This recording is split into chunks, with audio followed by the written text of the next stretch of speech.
la fisiopatología y finalmente el tema de la clase que es el shock cardiogénico. Siguiente. Bien, primero recordemos qué cosa es la presión arterial. La presión arterial obedece a una fórmula tan simple como la que están viendo ustedes, donde es el gasto cardíaco. No sé si alguien me puede acompañar con la, señalando con el puntero. El gasto cardíaco multiplicado por por la resistencia vascular sistémica o también llamada resistencia vascular periférica. ¿Qué cosa recordemos qué es la resistencia vascular sistémica?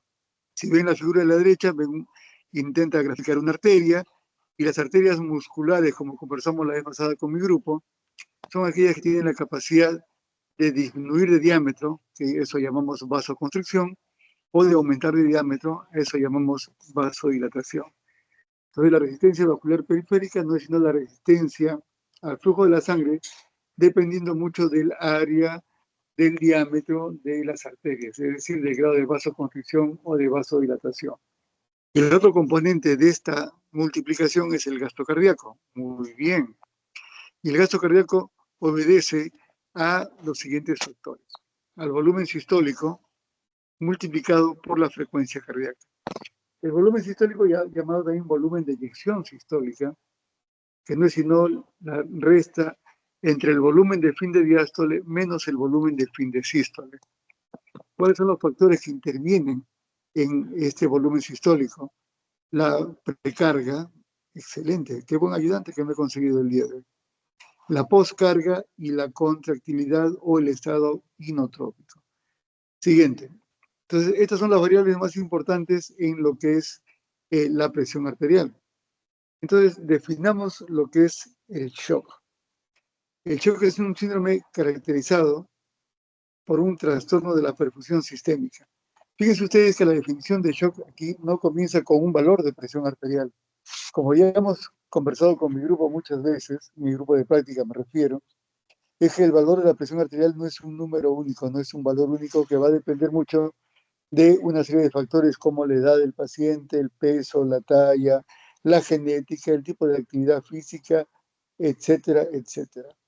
Pero lo que define el shock es el estado de hipoperfusión sistémica, es decir, una disminución de la llegada de sangre, que es quien lleva, como vimos en la clase pasada, el oxígeno, pero además los nutrientes que se requieren para los procesos celulares.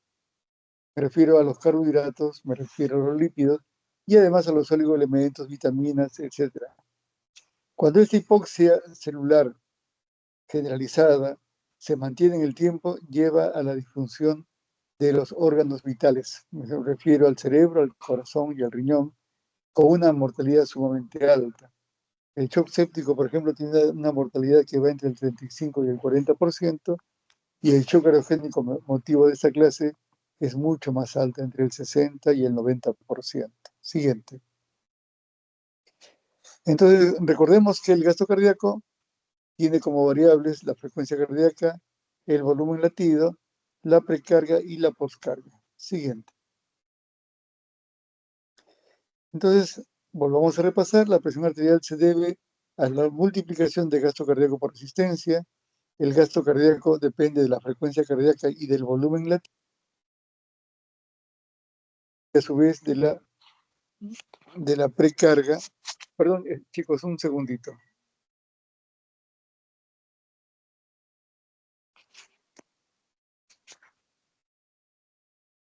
Dios mío. Un segundito.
Mil disculpas, es una paciente que insiste en llamar. Bueno, siguiente.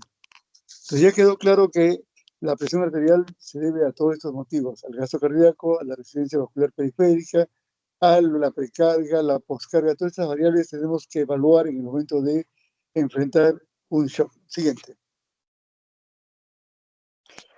Entonces, dijimos en la primera diapositiva del inicio de esta clase que habían 4 tipos de shock. El shock hipovolémico tenemos como shock emblemático a la hemorragia, sea una hemorragia externa o una hemorragia interna, o simplemente la pérdida de líquidos, como puede haber en el caso de los vómitos, de las diarreas, de los pacientes quemados. El segundo tipo de shock es el shock cardiogénico, que es el motivo de esta clase. Ya veremos que el shock cardiogénico obedece a alteraciones propios del músculo cardíaco, o sea, los miopáticos, alteraciones mecánicas donde hay lesiones estructurales, como lesiones valvulares, como lesiones congénitas, y finalmente las arritmias. Ya veremos que tanto las bradiarritmias como las taquiarritmias pueden producir el shock cardiogénico. El tercer tipo de shock es el shock obstructivo. Los emblemáticos aquí son la tromboembolia pulmonar o TEP, el taponamiento cardíaco, que es una patología en donde hay una cantidad importante de líquido pericárdico que impide el llenado del ventrículo izquierdo y derecho, y el síndrome comportamental abdominal, oye, bueno, y el neumotórax de atención. Estos son los más emblemáticos, no son los únicos. Y el shock distributivo, que quizás sea el shock que ustedes vean con más frecuencia, aquellos que no van a ser cardiólogos, el shock infeccioso, que es llamado shock séptico, el shock anafiláctico, que es una reacción alérgica intensa, sea por tóxicos, por medicamentos o alimentos, y el shock neurogénico, que es el shock que vemos en los pacientes, los grandes tequiados, en donde el edema cerebral y el daño neurológico termina provocando una incapacidad para mantener la presión arterial. Recuerden ustedes que el cerebro, a través del sistema nervioso neurovegetativo, cumple un rol trascendental en mantener los signos vitales, es decir, de quién depende la frecuencia de pulso, de quién depende la frecuencia respiratoria, la temperatura, la presión arterial, todo esto es del sistema nervioso neurovegetativo. Siguiente. Muy bien, en las fases precoces, miren que vamos a hablar cuando hablemos de shock de una fase precoz y una fase tardía. ¿Qué caracteriza al shock hipovolémico en las fases iniciales? Donde ven 3 flechitas hacia abajo, dice presión venosa central, es decir, la precarga severamente disminuida. ¿Por qué? Porque de repente hubo pérdida de líquidos, como el cólera, por ejemplo, con diarreas abundantes, o con los sangrados por hemorragia digestiva interna, o por lesiones con arma blanca o arma de fuego, etcétera, que hacen disminuir el volumen intravascular, o sea, caída de la precarga. Lo que caracteriza entonces el shock hipovolémico inicialmente es la caída de la precarga. Y esto es importante porque ya yo sé que si cayó la precarga, ¿cómo trato al paciente? Mejorando la precarga. Y es decir, reponiendo electrolitos y agua en el caso del cólera o reponiendo sangre en el caso de las hemorragias. El shock cardiogénico en naranja, motivo de esta clase, tiene como fundamentalmente disminución la caída del débito cardíaco o gasto cardíaco, que en diapositivas anteriores nos hemos esforzado en explicarles qué es el gasto cardíaco. El shock séptico, a la derecha, ahí muy bien, fundamentalmente hay una caída de la resistencia vascular sistémica.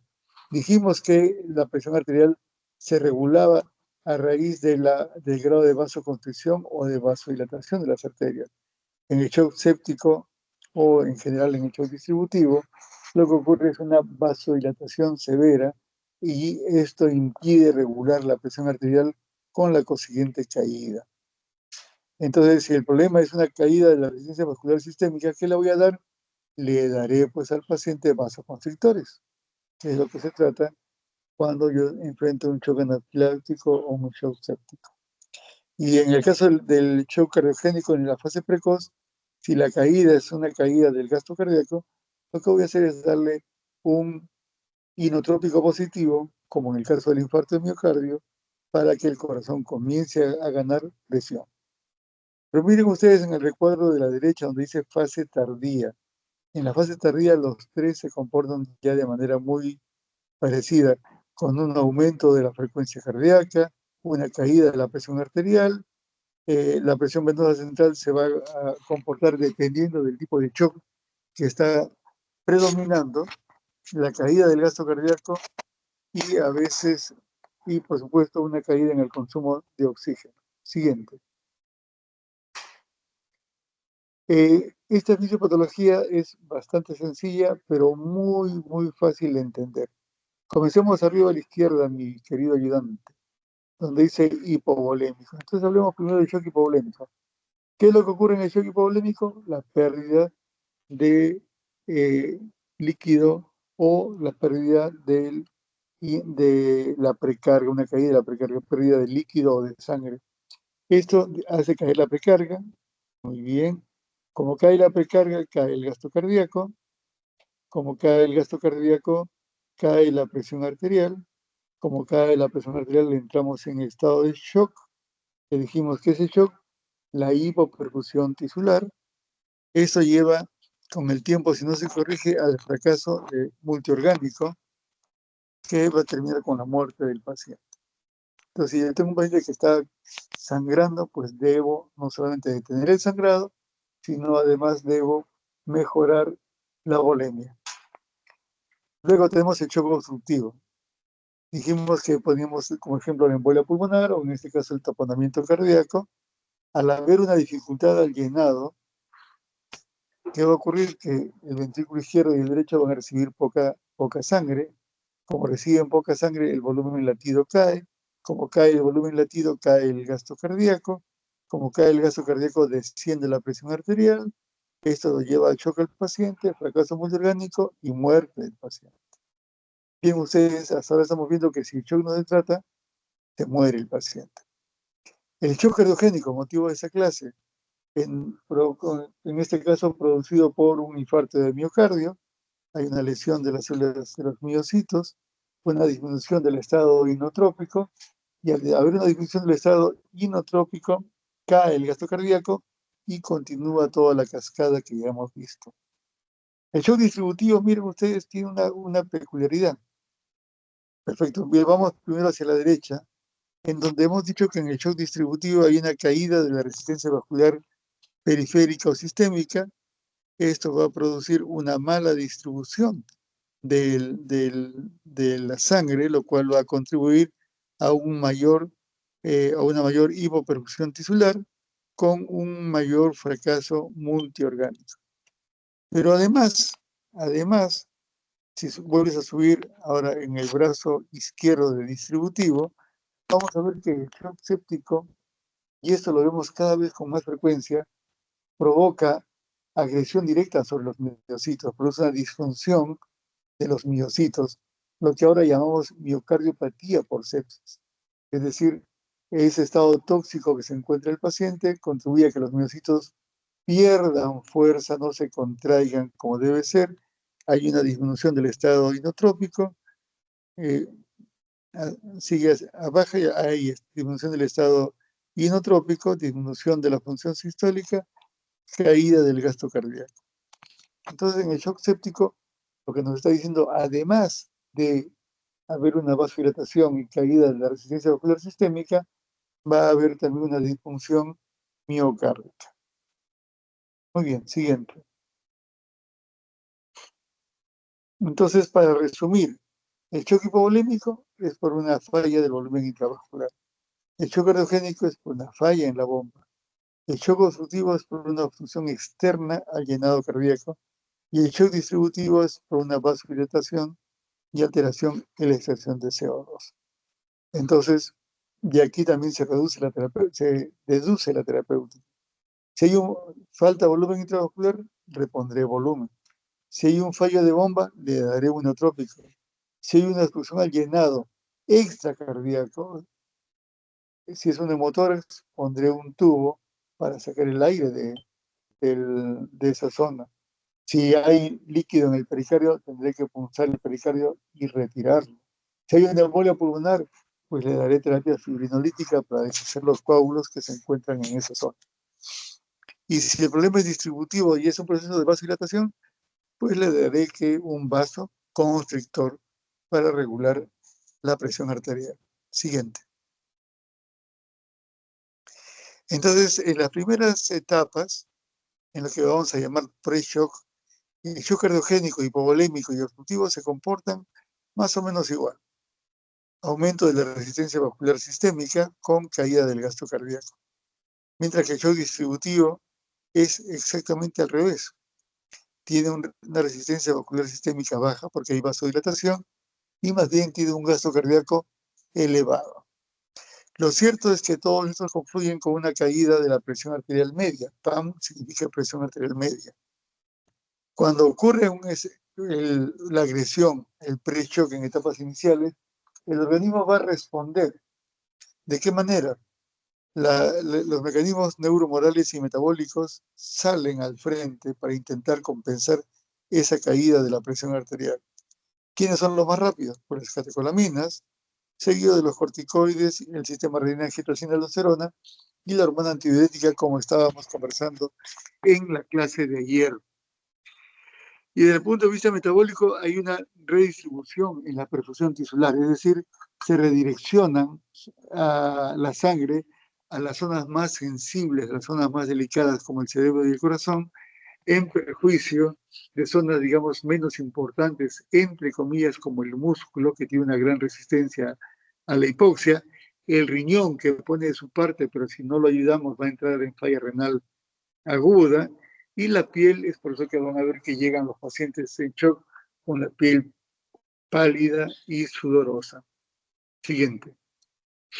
Si a pesar de todo esto no se compensa, ya entramos en estado de shock. Que ese shock es un estado de hipoperfusión sistémica. Esa mala perfusión sistémica va a llevar con el tiempo a la lesión celular responsable del fallo multiorgánico y, por supuesto, la muerte del paciente. Siguiente. Hecha esta pequeña introducción de solamente 20 minutos, vamos a entrar de lleno a la clase y a hacer mucho más sencillo, que es el shock cardiogénico. Siguiente. Esta es la agenda que vamos a desarrollar para shock cardiogénico. Siguiente. Entonces definimos, bueno, la palabra shock no es una palabra nueva, ya la conocemos en la literatura médica desde mediados del siglo XVIII, como muchas otras palabras que de repente ustedes piensan que son inventos del siglo XX o XXI, pero ya tienen un buen tiempo dentro de la orden médica. Siguiente. Entonces definimos el shock cardiogénico como ese estado de hipoperfusión tisular. Y miren que les remarco, hipoperfusión tisular. ¿Debido a qué? A una disfunción cardíaca. Siguiente.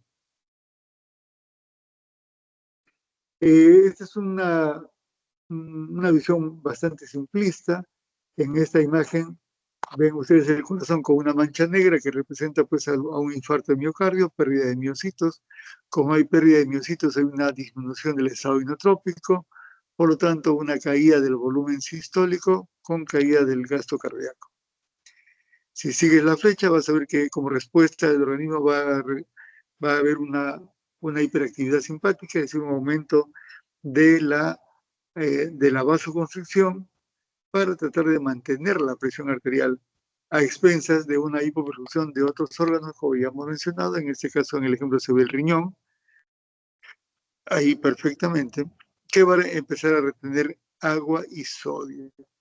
Esto va a conllevar a que la presión venosa aumente, y recuerden ustedes que ayer cuando hemos hablado del lado arterial, del lado venoso, del capilar, si aumenta la presión en el lado venoso, va a haber un menor retorno del líquido del intersticio al intravascular, y esto va a provocar los edemas que vemos en la falla cardíaca, y va a provocar también el derrame pleural o la invasión de líquido hacia los alvéolos que nos van a configurar los crepitantes.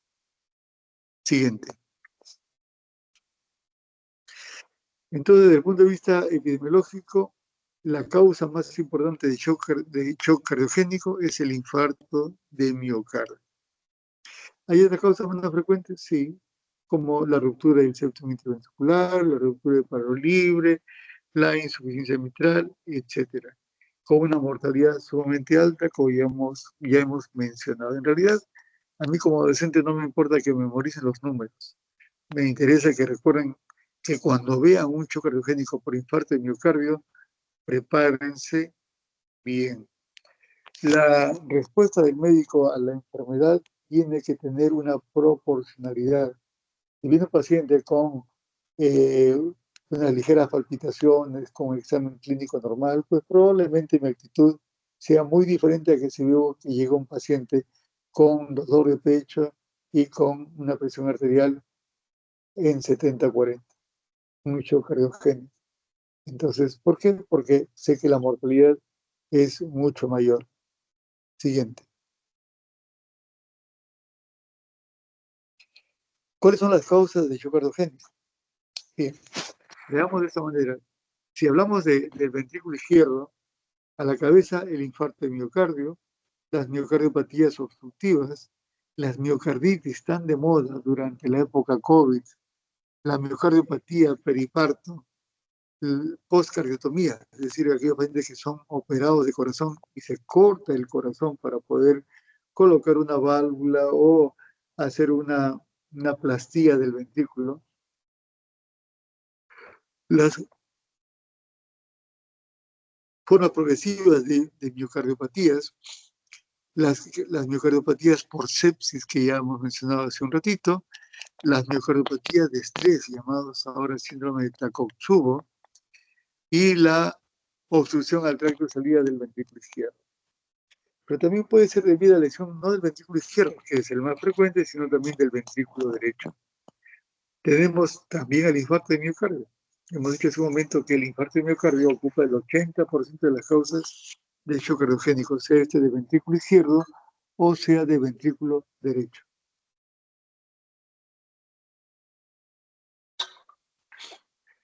O también poscardiotomía, miocardiopatías progresivas, etc. También las arritmias, se han mencionado las taquiarritmias como el flúter auricular y la fibrilación auricular, o las bradiarritmias o los bloqueos cardíacos, sobre todo el bloqueo auriculoventricular de tercer grado. En cuarto lugar, las enfermedades pericárdicas. Ya habíamos hablado del taponamiento cardíaco, que es una forma agresiva de pericarditis aguda, o las formas crónicas de pericarditis que llamamos pericarditis constrictiva.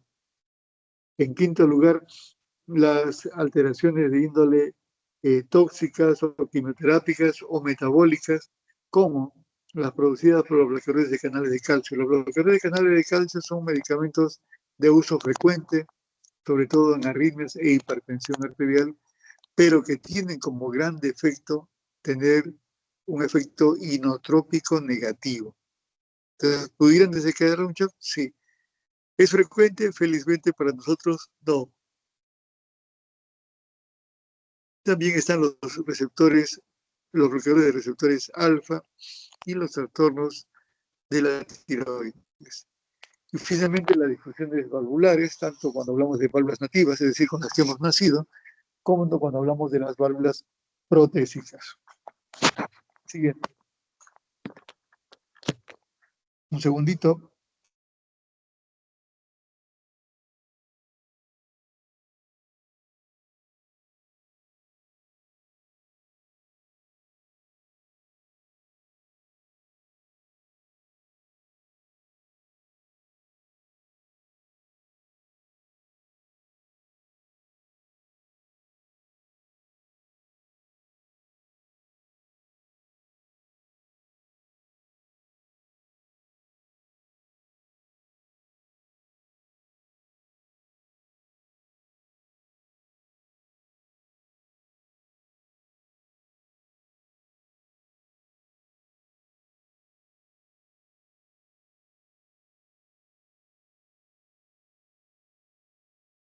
Bien, disculpen. Esta diapositiva lo que muestra en estas barras es lo que habíamos mencionado, que el infarto de miocardio es la causa de lejos más frecuente de shock cardiogénico. Entonces, shock cardiogénico casi siempre es igual a infarto de miocardio. Siguiente. Un poco para recordar lo mismo, es casi una repetición. Siguiente, las condiciones menos frecuentes, eso lo pueden revisar con tranquilidad. Van a ver, por ejemplo, que hay cosas que ahora vemos con más frecuencia, como la contusión miocárdica, ahora que están de moda los accidentes, choca frontalmente el chofer, mejor dicho, el auto, y el chofer es golpeado por el timón en la región torácica y eso puede golpear al corazón y el corazón queda como que atontado. El, el shock séptico, las mejorepatías por sepsis, que cada vez lo vemos con más frecuencia, sobre todo en hospitales como el mío, que es un hospital de emergencias, donde la septicemia es pan de todos los días. Lesiones valvulares, en la mañana hablaba con mis alumnos sobre la severidad de la estenosis aórtica. La estenosis aórtica, si hay alguna valvulopatía y que haya que temerle, es la estenosis aórtica. Causa de muerte súbita, causa de shock con mucha frecuencia. En cuanto a la función del llenado del ventrículo izquierdo, mencionar aquí el mixoma de la aurícula izquierda. El mixoma es el tumor más frecuente, el tumor primario del corazón intracardíaco más frecuente es el mixoma auricular. Es relativamente benigno, pero obstruye el ingreso de la sangre de la aurícula izquierda al ventrículo izquierdo y además es tan deleznable que pueden embolizar sobre todo al cerebro. Y no es raro que venga un paciente con un ACV isquémico y nos sorprenda al examen clínico de un rodamiento mitral. Pensamos que es una estenosis mitral y no es sino este tumor conocido como mixoma de la aurícula izquierda. Siguiente.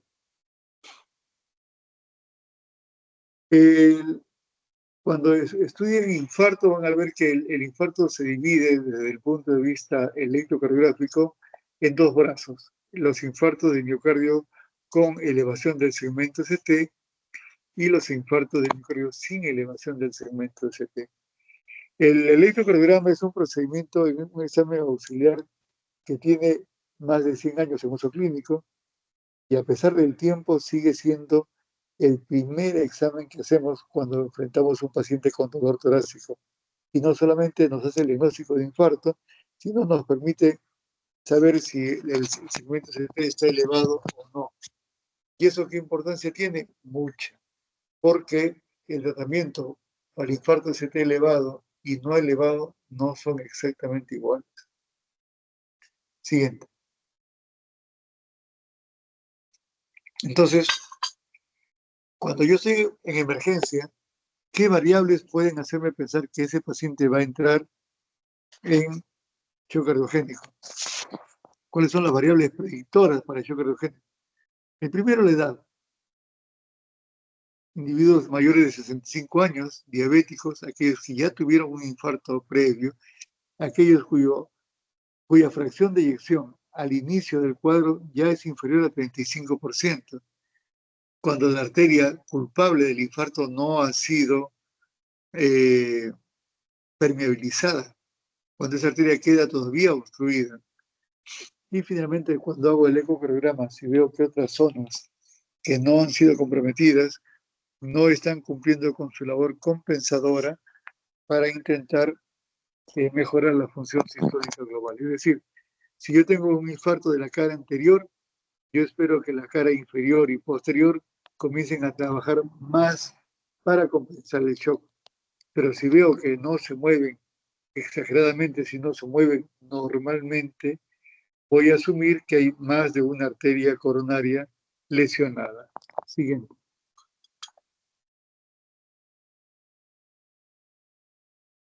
Entonces, ahora si me ayudas, vamos de derecha a izquierda. Se produjo la isquemia miocárdica, se obstruyó la arteria, se formó el trombo, hubo varios espasmos. Lo cierto es que pasa menos cantidad de sangre de manera distal. Eso se llama isquemia miocárdica. Una vez producida la isquemia miocárdica, eso sigue la flechita, va a llevar a una disminución de la función sistólica del ventrículo izquierdo. Al haber una disfunción ventricular, va a haber una disminución del gasto cardíaco. Como hay una disminución del gasto cardíaco, va a haber una disminución de la perfusión periférica y caída de la presión arterial. Y esto va a agravar a su vez la perfusión coronaria.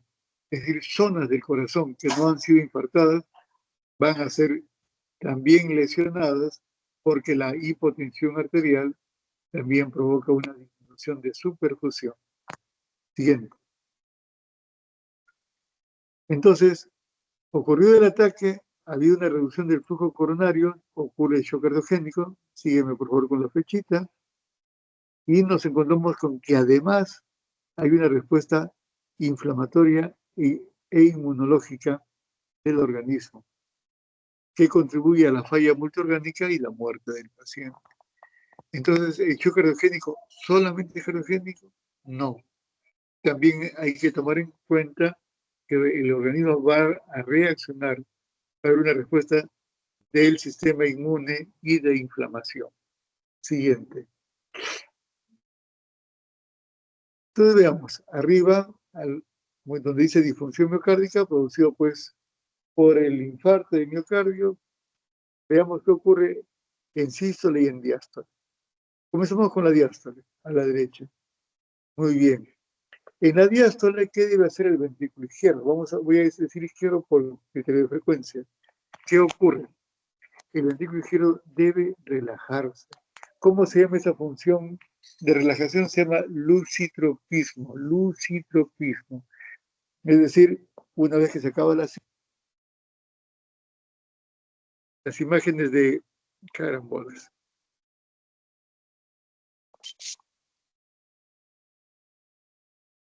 Doctor, disculpe, se le fue el audio en un momento. Sí, sí, sí. Un ratito.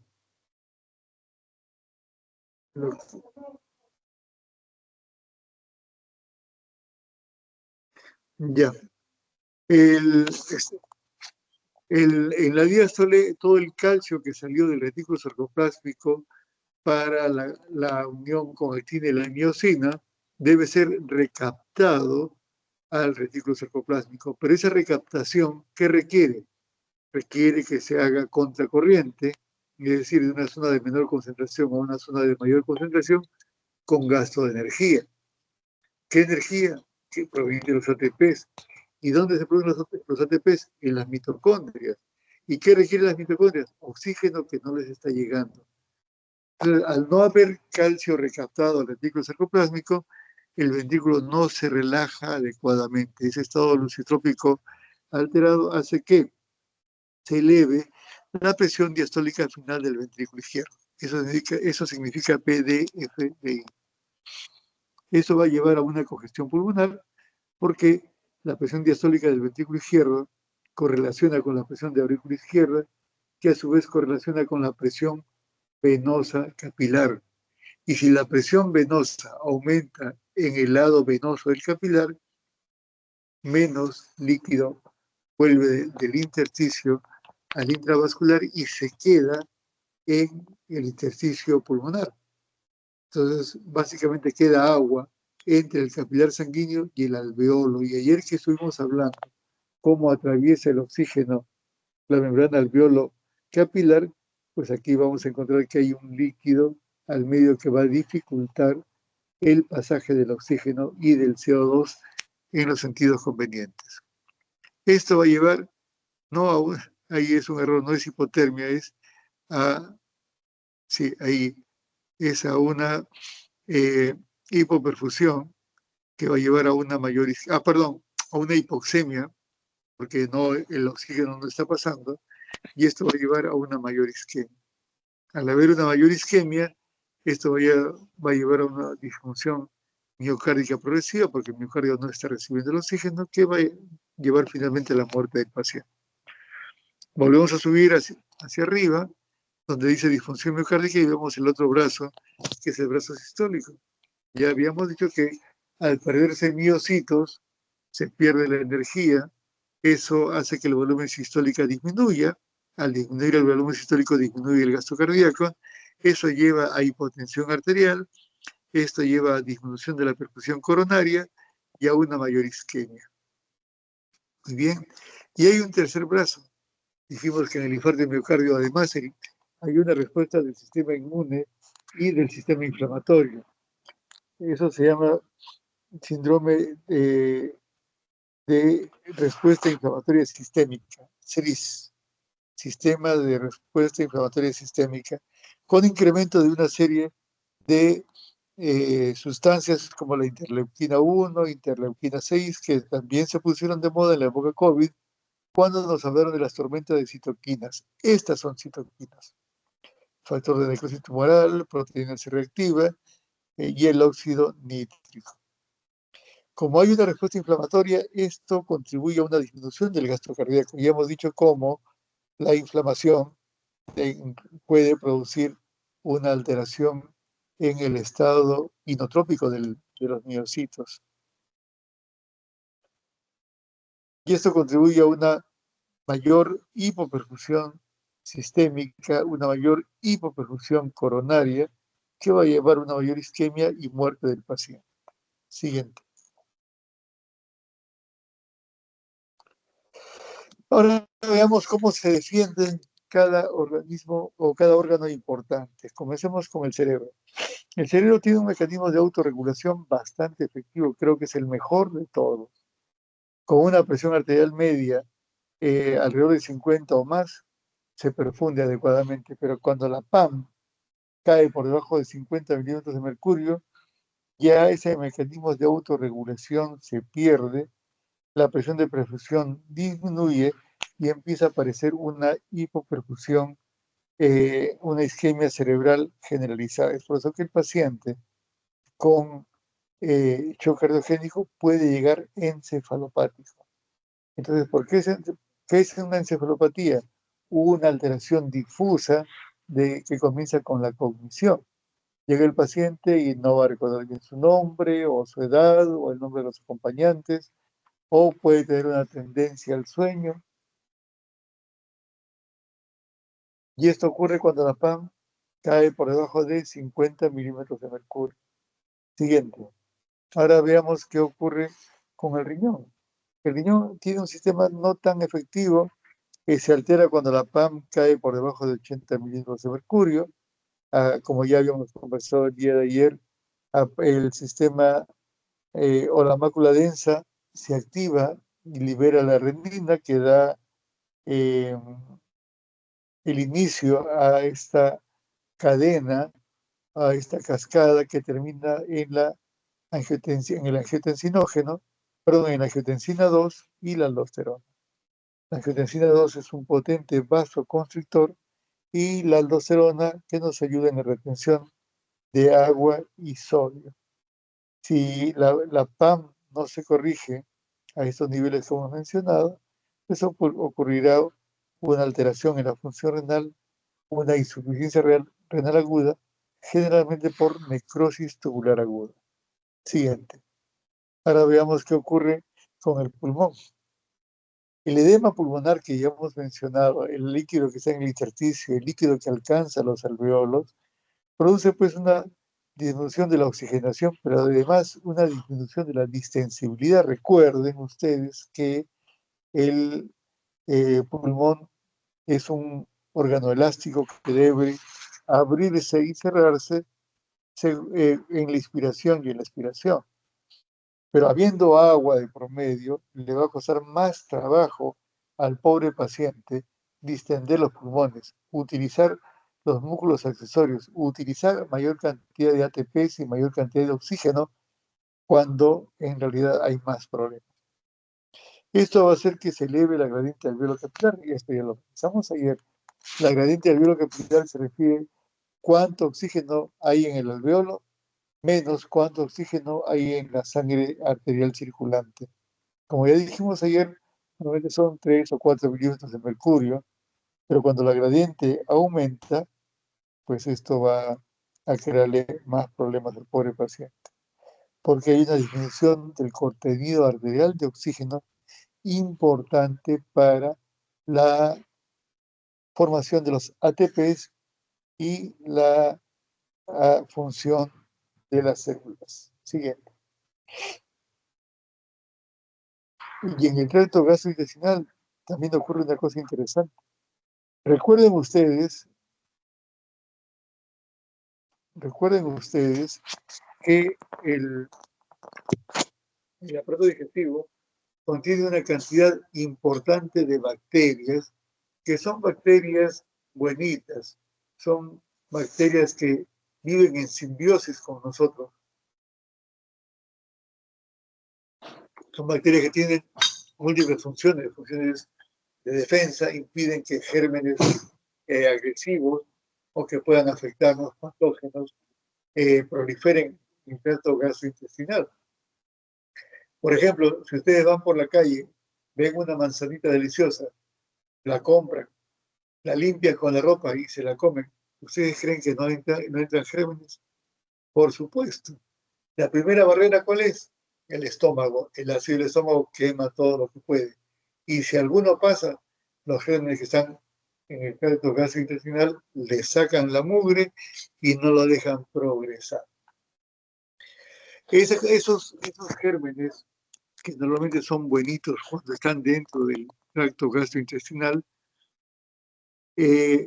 cambian cuando el tracto digestivo pierde esa capacidad de mantenerlos ahí producto de la isquemia. Al haber isquemia en el intestino, se pierde esa capacidad y aumenta la permeabilidad de estos gérmenes hacia la sangre. Es decir, ocurre una bacteriemia inicial que va a terminar con una septicemia que va a lesionar todo el organismo. Entonces, junto con un infarto de miocardio, a veces vemos que le damos antibióticos al paciente y dice, ¿pero por qué le das antibióticos? Porque ya hay evidencia que se está complicando con un shock séptico. Entonces hablamos de un shock mixto, tanto cardiogénico como séptico. Siguiente. Ya hemos dicho que el sistema hemático y el inmunológico también reaccionan. Ya hemos hablado de las citoquinas como el factor de necrosis tumoral, como la interleuquina 1, etcétera. También se activa el complemento y la inmunidad, tanto innata como adquirida. Es decir, el cuerpo se pone totalmente en alerta. Siguiente diapositiva. Entonces, ¿cómo hacemos el diagnóstico de choque cardiogénico? Primero, hacia la izquierda, una caída de la presión arterial sistólica por debajo de 90 milímetros de mercurio,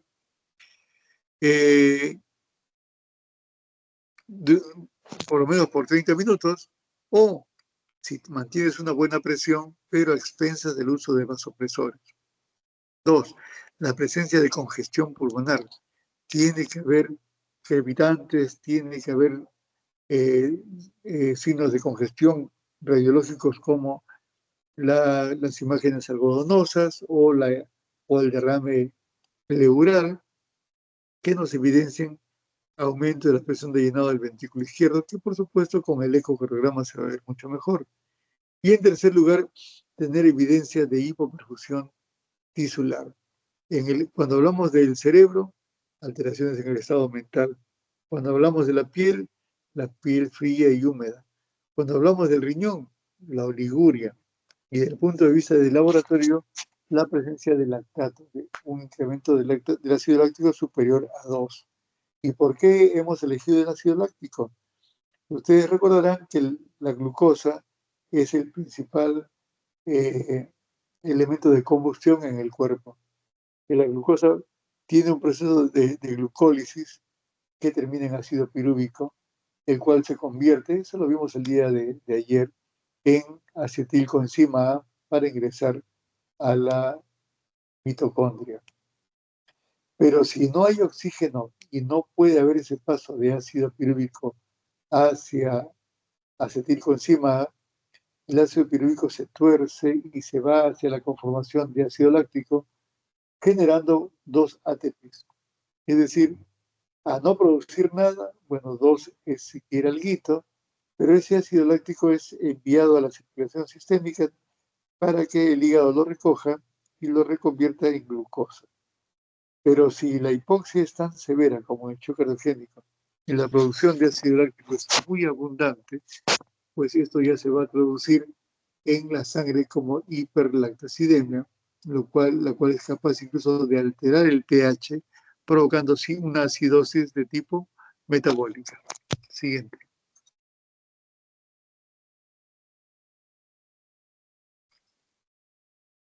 Esta es la clasificación de Bramwell para insuficiencia cardíaca.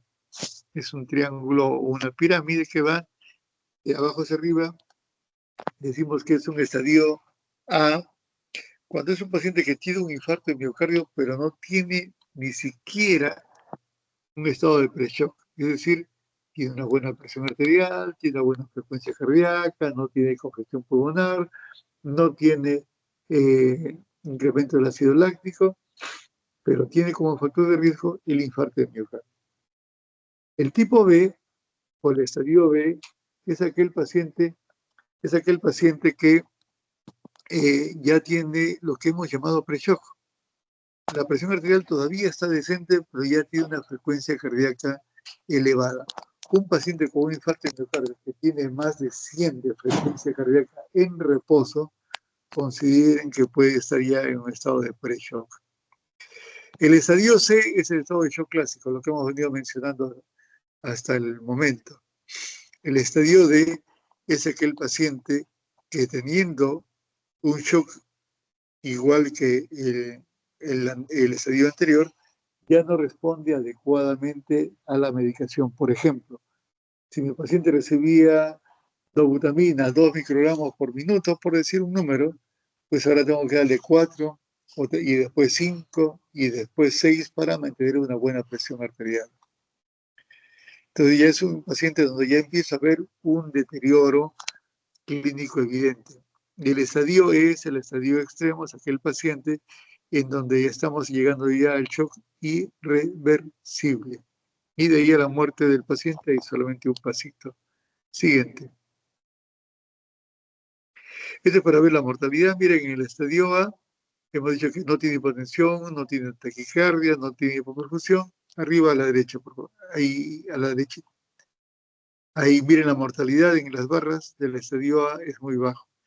Y en la medida que vamos avanzando, estadio B, estadio C, estadio D y estadio E, la mortalidad va a ir aumentando. Siguiente.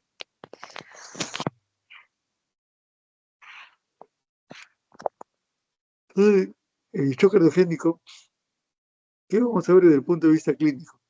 Que el paciente va a llegar disneico, que el paciente va a llegar con polipneico, con crepitantes pulmonares, con ingurgitación yugular, con ritmo de galope. Lo que vimos con mis alumnos en la clasificación de en la clasificación de Framingham para falla cardíaca. Recuerden ustedes que un shock cardiogénico es una falla cardíaca extrema. Entonces pueden ver ustedes ahí los criterios mayores de Framingham. Desde el punto de vista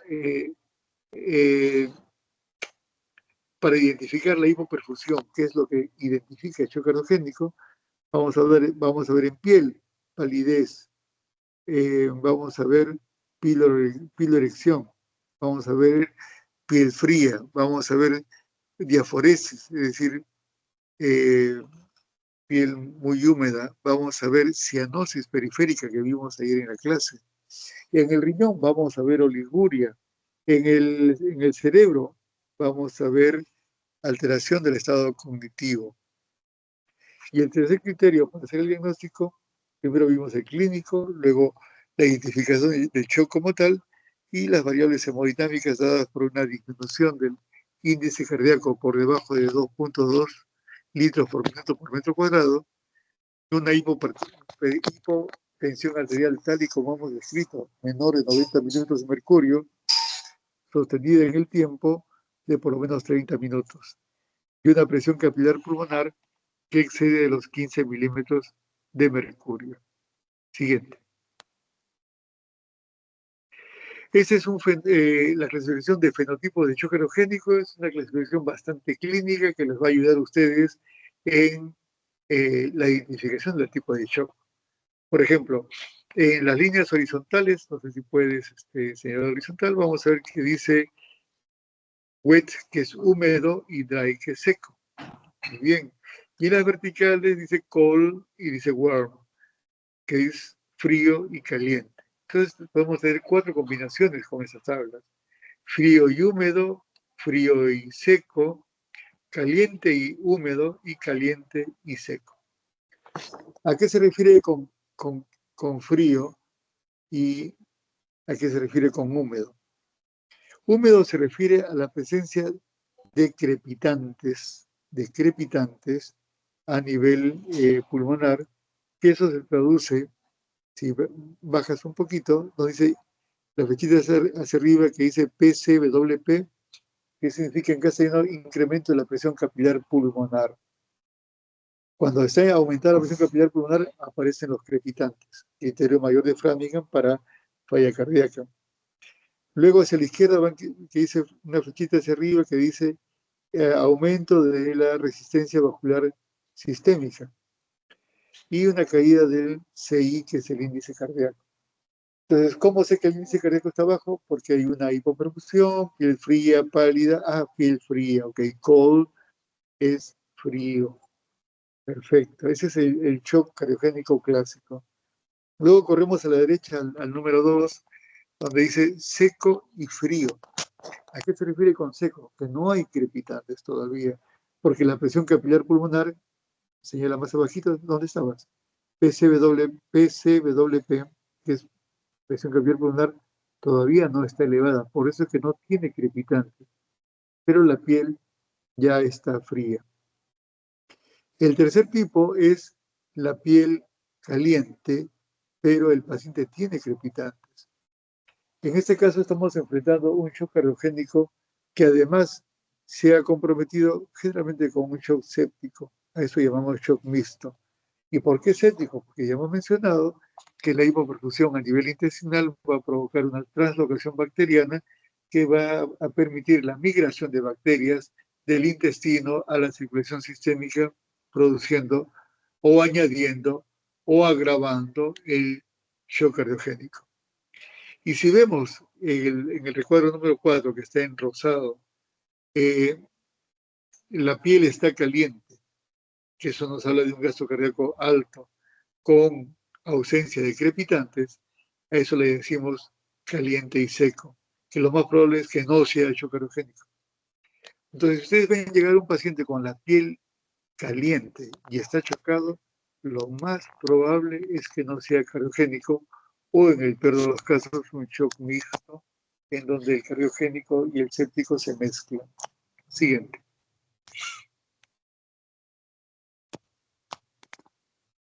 Esa es la clasificación que vamos a utilizar para falla cardíaca.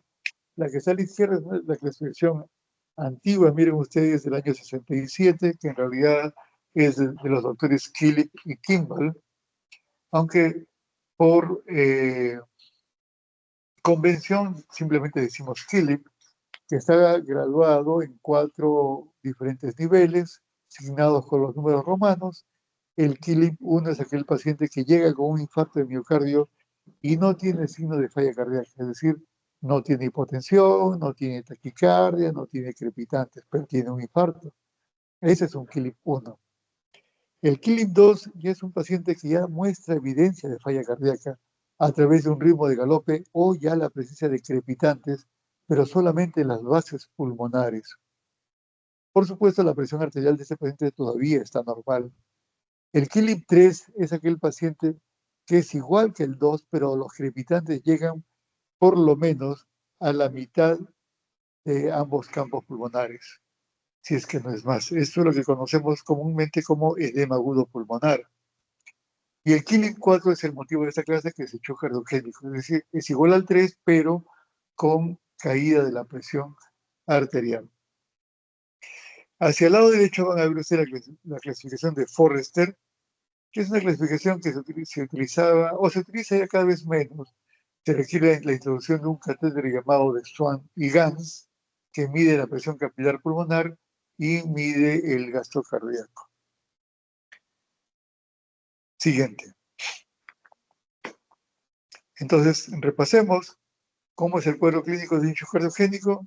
Un paciente que llega con una presión arterial por debajo de 90 milímetros de mercurio, por lo menos durante 30 minutos.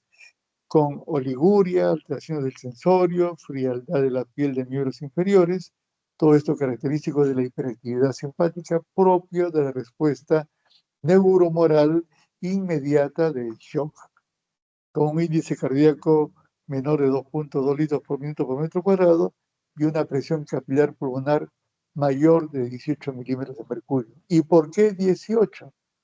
Porque por encima de 18 comienza a trasudar el líquido hacia el intersticio. Siguiente. Bueno, esto lo pasamos nomás, no se preocupen. Siguiente. Es una repetición del anterior. Siguiente. Muy bien, visto ya el problema, entonces, ¿cuáles son nuestros objetivos? Sí, para ver, estar seguros que el riñón no se ha dañado, tenemos que aumentar el volumen o el gasto urinario por encima de 100 centímetros cúbicos por hora, que el estado de conciencia mejore, para eso utilizamos la escala de Glasgow, que ya sé que ustedes lo conocen, mantener una presión arterial media superior a 60 milímetros de mercurio, porque sabemos que con ese valor el cerebro se está protegiendo, órgano sumamente importante, y como indicador de la hipoperfusión tisular de la microvasculatura, podemos utilizar el llenado capilar. Un llenado capilar por debajo de 4 segundos nos parece decente, como para saber que estamos haciendo bien las cosas. Entonces, estos son marcadores de que lo que estamos haciendo está bien. Mantener un buen volumen urinario, mantener un buen estado de conciencia, mantener una PAM por encima de 60 y un llenado capilar menor a 4 segundos. Siguiente. Continuamos con los objetivos, esta vez ya de laboratorio, un lactato por debajo de 2, una saturación de oxígeno superior al 65%, una presión capilar pulmonar por debajo de 18, es decir, entre 12 y 15 para que no trasude el líquido hacia el intersticio, y un gasto cardíaco superior a 4,5 litros por minuto. Siguiente. Bien, eso es todo. Una hora exacta de clase. ¿Alguna pregunta, chicos?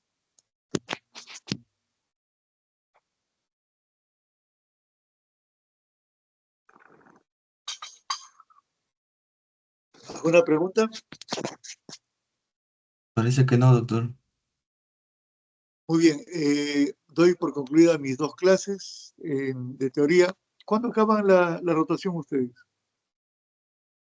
Justo el día de hoy, doctor, nos han dicho que el examen teórico es el día viernes y el sumativo también es el mismo día.